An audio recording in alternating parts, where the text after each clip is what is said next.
experience. I'm the kind of girl who enjoys horror and spooky things.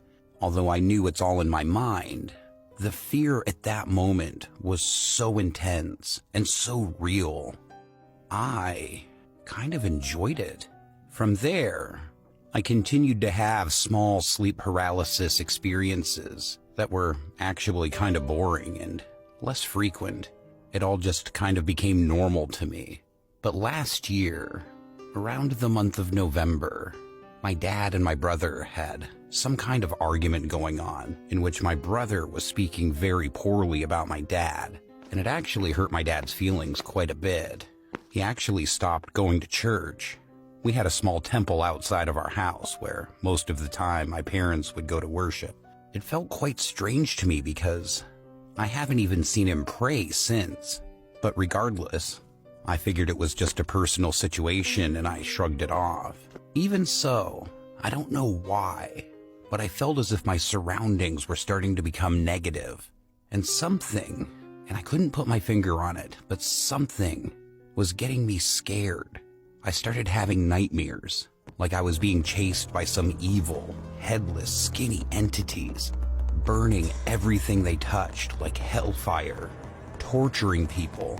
Not only this, but I also witnessed some strange sounds coming from my cupboard, like scratching and quiet bangs. I shared these experiences with my twin sister, and she really didn't believe me at first. But she did tell me that she was also feeling a negative energy in the house, something she couldn't explain. It wasn't long before school reopened from summer vacation, and we were too consumed with schoolwork to think about what was going on in our home. And interestingly, once we became distracted, we stopped noticing the activity in our house. But last night was different. It was terrifying and something that I can't ignore. I was completing my practical files and started getting tired. It was almost 2:30 in the morning, so I decided it was time to go to bed. While I was laying down, I was just watching my ceiling, but it looked darker than usual. I opened my curtains to allow some of the streetlights to enter my room, but nothing seemed to be working. As tired as I was, I decided just to ignore this and fell asleep, cuddling my blanket over top of me.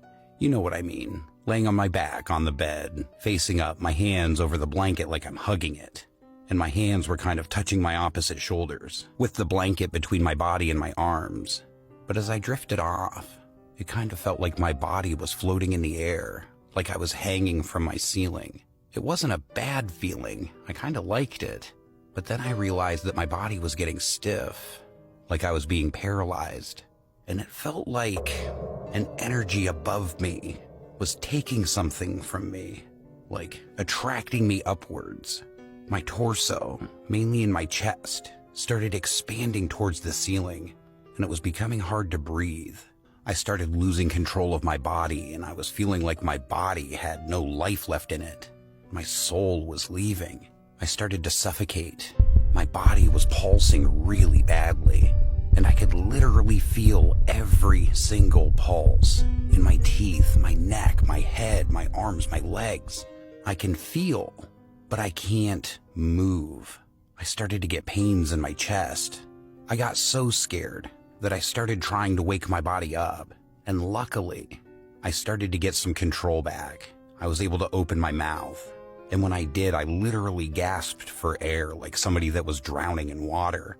And as soon as I got my breathing under control, I opened my eyes wide and scanned the entire room, and I could not believe what I saw.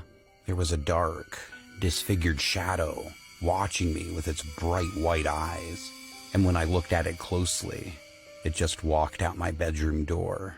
I was so scared. I couldn't sleep yesterday, and I ended up playing some prayers on my phone, and I never do that. I couldn't believe what I saw. I told my dad about the incident and about all of the things that I was experiencing from before, and he said with a very serious and worried look on his face, "You don't have to worry about it anymore. I will always protect you." And then he said one more thing, quote, "I forgive him." And I think he was talking about my brother.